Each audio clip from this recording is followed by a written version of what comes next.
5 seconds. Can Hall do it again? Not this time. And that'll take us into halftime. Well, some extracurriculars. Here is both teams head to their respective benches. The Golden State Valkyries spent the full 40 minutes grabbing, bumping, and throwing contact at Caitlin Clark, trying everything to throw her off her rhythm. By the end of it, she was even left with visible scratches on her arms as proof of just how physical the game got. There was a tense near altercation with Janelle Salan, constant back and forth trash talk with Tiffany Hayes, and even a flagrant foul call after a heavy off-ball screen. But none of it was enough to shake her. Caitlin Clark still shot an efficient 47% from the field and dished out 9 assists, controlling the game despite all the pressure coming her way. So the real question is, what does it actually take to slow her down? Because if last night was any indication, the answer might be nothing. And in the end, the Fever left the arena with a statement win, while Caitlin Clark delivered a performance that felt like she went completely nuclear against the Golden State Valkyries. What did you think about Caitlin showing that fiery edge? Drop your thoughts in the comments below. Right before the break, we got a little John going on. Caitlin says, hey, you and me, Hayes, you and me. This is how you bring the roof down. All tied up here with 5:14 to go.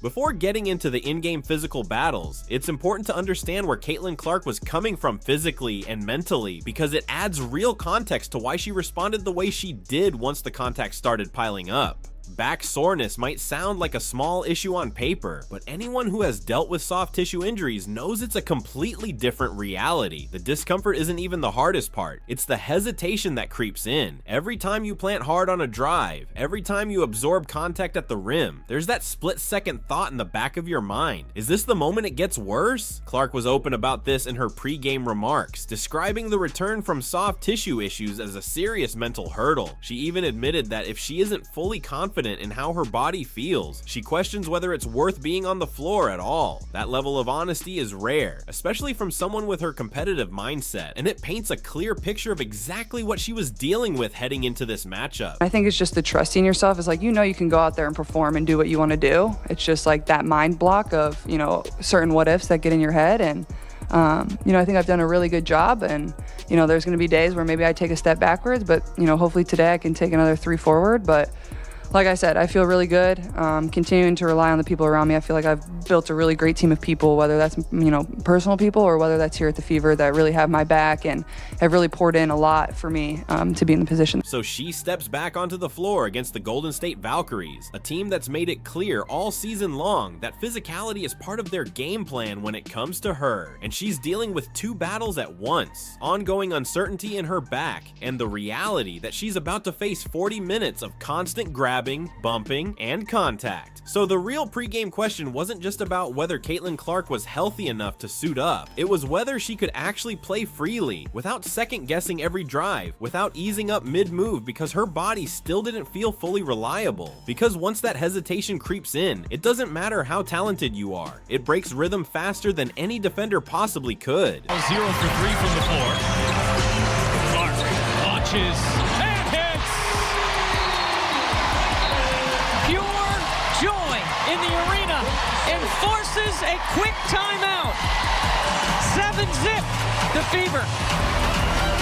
The first quarter made the answer pretty clear. Caitlin Clark didn't spend any time easing into the game or testing the waters. She came out aggressive from the opening tip. She was directly involved in 17 of Indiana's first 21 points, either scoring or setting them up. That's not the approach of someone playing it cautious or tentative. She finished through contact at the rim, hit pull-up jumpers, and picked apart the defense with sharp passing. Every part of her game on full display, all requiring total trust in her body even after days of doubt. That opening stretch looked less like a return from injury and more like a statement. Clark competing with herself just as much as with the Golden State Valkyries. After the game, head coach Stephanie White spoke about it, explaining that when Clark channels her emotions the right way, it elevates everyone around her and becomes a major strength for Indiana. In her view, that fire is something you don't want to suppress because it's exactly what sparks the team's biggest runs, and she backed that up immediately. Clark didn't come back playing it safe. She came back with intensity, and the Fever fed off that energy from the very first possession. Salon driving on Timpson, can't get that one to go. Here is Clark. The slow to get back into the play. Clark whip inside. It's Boston right on the money. By the time the game ended, Caitlin Clark had clear scratches and marks on her arms, and this wasn't just a figure of speech. Post-game footage actually showed the physical toll the Golden State Valkyries defense left on her after 40 straight minutes of contact. Those kinds of details never show up in a box score, but they say a lot more than stats ever could about the type of game she was in. And Golden State's physical approach wasn't accidental, it was deliberate. The plan was clear: crowd her on every touch, bump her off her spots, deny her comfort, and force her to earn everything. And if she drove the lane, there was always going to be a body waiting for her at the rim. A little chatter too goes a long way from the logo back to defense. From the logo. This is how you bring the roof down. All tied up here with 5:14 to go. Tiffany Hayes was one of the biggest factors in all the grabbing, holding, and off-ball contact throughout the game. It's the type of physical defense that's difficult for officials to consistently catch, but over time, it absolutely wears on a player. Caitlin Clark clearly felt it too, as the two were exchanging words multiple times in the second half, and one particular moment really pushed things over the edge. The biggest flashpoint came just before halftime. After a missed shot, Clark went for the loose ball as the clock was winding down and tried to poke it away from Janelle Salon. In the scramble, Salon shoved Clark and then followed up with an extended elbow toward her chest area. That's when things escalated quickly. Both players ended up face to face while teammates and coaches rushed in to break it up before they could go any further, sending both teams into the locker room with tension still high. Officials assessed double technical fouls to Clark and Salon, and on paper, that was the end of the incident. But the interesting part came later. Clark didn't even realize she had been given a technical until it was mentioned to her during her post-game interview. Her reaction was almost laughable in hindsight. She was so locked into the moment that the call didn't even register, which also shows just how intense and close that situation really was to boiling over completely.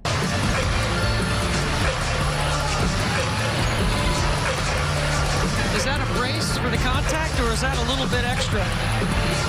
The flagrant foul came late in the fourth quarter, with roughly 2 minutes remaining when Caitlin Clark threw a hard screen on Veronica Burton. Officials ruled that the contact involved the head and neck area and upgraded it to a flagrant. After the game, Clark addressed it directly, saying, "I guess I've got some fines coming my way for both the technical and the flagrant." For most casual fans, Clark is seen as a shooter and playmaker, someone who dominates with vision, timing, and skill. But in this game, she was also doing the physical, dirty work possessions, setting heavy screens, absorbing contact, and playing through situations that never show up in highlight reels. The Golden State Valkyries spent all 40 minutes trying to wear her down. Instead, they seemed to light a fuse. Indiana went into halftime trailing by 7. In a normal game, that's manageable. But in a matchup where your star has already been dragged into physical confrontations and constant contact, it could have easily tilted everything in Golden State's favor. It didn't. Caitlin Clark came out of the locker room with a completely different edge, and the Valkyries felt it immediately. From the opening possession of the third quarter, she attacked relentlessly, getting to the rim and finishing through contact, pushing the tempo in transition, and finding teammates when the defense collapsed. Golden State simply couldn't get organized fast enough to contain the surge. That brief halftime confrontation with Janelle Salayoun seemed to flip a switch. Clark later admitted those heated, competitive moments are part of what fuels her. She enjoys the energy they bring to the crowd and her teammates, even if she knows she still has to manage that fire more carefully. And in that moment, she knew exactly what was rising in her, and she directed it straight at the Valkyries' defense. Then Holt pulls down the rebound. Lexi Holt doing it all on that defensive possession. Clark. Oh! From another stratosphere!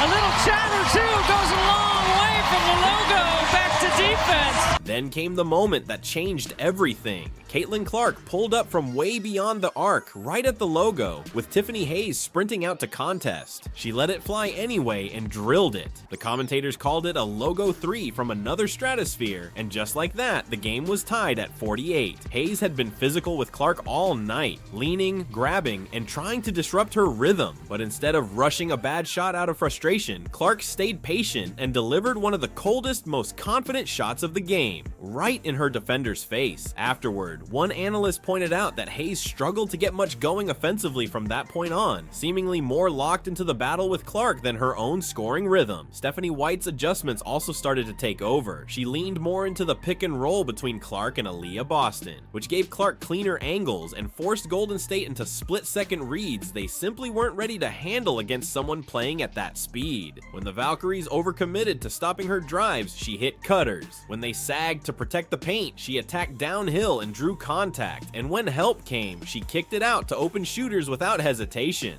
Then Clark delivered another key moment, a tough and one that put Indiana ahead 53-52 for the first time in the second half. And that's where the momentum truly swung in Indiana's favor. Come on, you can't get enough of this. Deep and electric. She ended the night with 22 points and 9 assists while shooting 47% from the field. But the real story of her performance wasn't just the box score, it was how much of that damage came in waves where Golden State simply didn't have answers. Only fouls piling up, the Caitlin Clark goes nuclear angle gets the attention. But Indiana didn't win this game because of one dominant stat line. They won it because 3 other players stepped up at exactly the right moments, and every contribution seemed to land with perfect timing. Like each piece showed up exactly when the game demanded it. Tell exactly what happened there as Clark bounces inside for Boston. Good patience. Oh, with the shot clock down to 6. Here is Mitchell, feet inside. Boston faces, spins, pretty footwork. Absolutely fantastic footwork. Versus the reverse pivot. She shows the ball and then uses one dribble to get to that left shoulder. Well, Aaliyah Boston finished the game with 20 points and 16 rebounds. But it's the rebounding total that doesn't get nearly enough attention in this one. Golden State has legitimate size and length inside, so those boards weren't coming easy or uncontested. Boston had to battle for every single one of them, and that mattered in a very real way. Indiana kept extending possessions because she refused to let plays die, while Golden State struggled to generate anything on the offensive glass. Every time the Valkyries collapsed on Caitlin Clark or Kelsey Mitchell and the ball came loose, Boston was there to secure it and give Indiana another chance. And every time Golden State looked ready to create second chance points of their own, she shut the door and cleared the glass. In a game played with that much physicality, 16 rebounds isn't just a stat, it's proof of constant work on every possession. Handoff, Boston backing her way inside, kick out Hull, repost Boston. Boston turns, fades, fires and hits. beautifully done. Boston back to back, the repost. In the one-on-one, feels the D. Mitchell on the attack, gets to the rim but couldn't finish. Tip out Hull, Boston's open, and she hits a 3. Kelsey Mitchell finished with 19 points and was flawless at the free throw line, going 11 for 11. And in a game that tightened up down the stretch, that's the detail that quietly shaped the entire fourth quarter. When defenses start to clamp down and fouls become part of the strategy, the pressure shifts to the free throw line. That's where you need someone who doesn't overthink it, just steps up and converts. Mitchell did exactly that, over and over again, without missing once. No hesitation, no swing in momentum, no wasted opportunities, just steady points every time Indiana needed to stop the clock and cash in. 11 trips, 11 makes, and for Golden State, there was simply no adjustment for a player who refused to miss in the biggest moments. Clark and the Indiana Fever here. First possession from Indianapolis as Mitchell gets inside and lays it in. Sophie Cunningham came off the bench and added 11 points, but it wasn't just the total. It was when she scored that made the real difference. In the fourth quarter, Indiana's offense had started to lose a bit of rhythm. Caitlin Clark was attracting heavy defensive attention, and as a result, the ball movement began to slow down slightly. That's when Cunningham stepped in and provided a crucial spark, delivering confident, timely buckets that are tough for any defense to anticipate, especially from a bench player. Opponents don't typically build their game plan around stopping Cunningham's late game scoring runs, and that's exactly what made it so effective in that moment. 26 minutes here tonight for Clark. You imagine she's in the rest of the way. Cunningham chop fakes the three and goes right up the middle. Nice ghost action. Raven Johnson and Lexi Hull also made key contributions off the bench, and that detail matters more than it might seem at first glance. This wasn't a case where Indiana's depth disappeared, and Caitlin Clark and Aaliyah Boston had to carry everything alone down the stretch. Stephanie White's rotation management kept the Fever energized enough to finish the job strong. Against a physical team like the Golden State Valkyries, that freshness is critical, because tired legs are often what turn a tight game into a collapse. Clark's post-game comments about the officiating, though, tell another interesting part of the story. She didn't even learn about her technical foul until the post-game interview, not during the game, after it was over, and her reaction said a lot about where her focus was for all 40 minutes. She wasn't thinking about optics or consequences or how things would look later. She was completely locked into competing, to the point where the technical didn't even register in the moment. When told about it afterward, her response was essentially, "Oh, I could have gotten ejected," said with real surprise, not any sense of performance or awareness. To just go out there and play, especially in a game like that where it was a little more intense. Yeah, it was definitely really physical too. And they're a really good team, and they're really good defensively. And we battled, and I thought we played really great defense, especially in the second half. And thought we got off to a good start, then we kind of dropped a little bit, and then the second half was really, really good and kind of powered us through. I thought we played great one-on-one defense. That was kind of what they were just doing, is hunting ISO, especially on me, like just ISO, top of the key. And we forced them into contested twos. I think they were 4 for 17 in the fourth quarter, so it's a recipe for a win for us. But for me personally, like, it was definitely good to, see my first 2 shots go. Her remarks about the flagrant foul were just as straightforward. Caitlin Clark didn't try to dodge it or soften the explanation. She acknowledged the hard screen, understood why officials made the call, and spoke openly about the fine line between playing with intensity and crossing into illegal contact. Most players in that situation lean into polished, media-trained responses. Clark didn't. She simply said it how she saw it. She plays hard. Sometimes that pushes the limits, and she knows she has to live with both sides of that reality. The bigger officiating conversation around her this season is genuinely complex. She's constantly drawing contact, getting grabbed and bumped more than most players, and not every whistle comes. At the same time, she brings a level of physical edge that can occasionally go too far, and she's aware of that too. That self-awareness is what separates her comments from frustration or deflection. She isn't claiming the flagrant was wrongly called or shifting blame for the technical. She accepts her part in those physical moments, while also making it clear that some of the contact she absorbed from Golden State all game crosses a line that should be addressed. Chippy moment with Solana at halftime that led to the double text. I was just trying. Oh, did I get a technical? Oh, no way. Oh, it just makes sense for the refs tonight, so I'm not surprised. Wow, I could have got ejected. I should have been a little safer in the second half. Okay, well, I guess I have some fines coming my way. And a flagrant. Wow.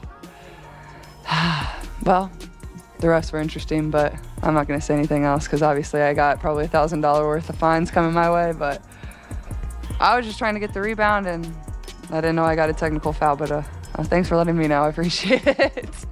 Okay, next question. The issue of technical fouls is something Indiana can't afford to overlook moving forward. Once those technicals start stacking up, they turn into automatic suspensions. And in a tight playoff race, losing Caitlin Clark for even a single game could be a massive blow the Fever might not recover from. So managing that edge isn't just about emotions or personality. It becomes a real roster management concern for Stephanie White. White's approach with Clark has been about directing that fire, not trying to smother it, and that distinction matters more than anything, because when a player is constantly told to calm down, the natural result is often a drop in intensity. But when that same player is coached to channel the emotion properly, it usually turns into something more dangerous, in a good way. Higher effort, sharper decisions, and controlled aggression all at once. That's exactly what Clark looked like against the Golden State Valkyries. She came out of that game with scratches still visible on her arms, a technical foul she didn't even realize she had been assessed at the time, and a 47% shooting performance that spoke for itself. Golden State tried to drag her into a physical, grinding 40-minute battle. Instead of slowing her down, it seemed to sharpen her focus. The more contact they brought, the more precise she became. The third quarter, you hit the deep three to tie the game, and you kind of go on like a little personal run there with some of the plays you were making. Yeah. What is it about those intense moments,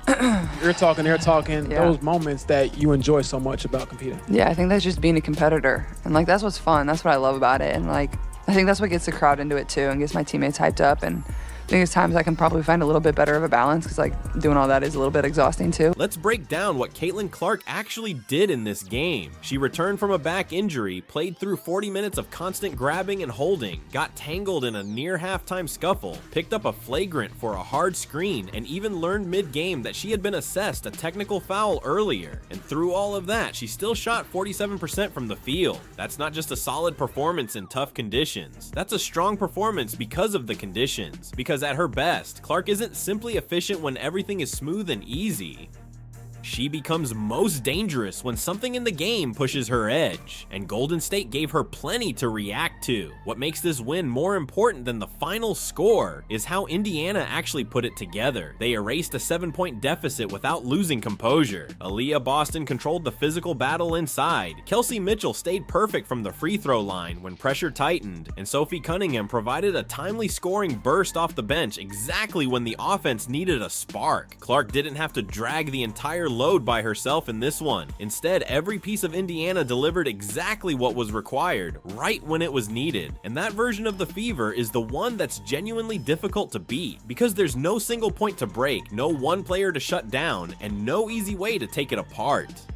Like, I just love the game. I love being out there, and I love those moments and getting the crowd hype, and you know, I think that just brings out the best in both teams. Like, this is a great game. A lot of great competitors on both sides, and, you know, we both want to win, and I think Natalie's done a great job coaching them. She gets them to compete no matter what. Like, they played a tough game and won last night in New York, and they came in here, and you wouldn't have known that by the way she gets those girls to play. So you got to give them credit as well. The Golden State Valkyries came in with a physical, disciplined defensive plan, and for a while it looked like it was working. Caitlin Clark had scratches on her arms, and Indiana was staring at a 7-point deficit at halftime. That was the result of their approach early on, but by the time the fourth quarter arrived, the game had flipped completely. Indiana had taken control, Kelsey Mitchell kept cashing in at the free throw line, and Golden State eventually ran out of answers. A team that tried to foul, bump, and grab its way to a win ended up walking out with a loss. And that's about as clear a sign as it gets that the strategy didn't hold up for 40 minutes. Clark's rookie season in 2024 already proved she could shift an entire league, boosting attendance, driving TV numbers, and leading Indiana into the playoffs. But what this season is starting to show, game after game, is something even more striking. Even while being targeted physically every night, she's still producing at an elite level, finishing with 22 points and 9 assists on 47% shooting in this one. And the gap between what opponents are trying to do to slow her down and what she's actually producing keeps widening, not shrinking.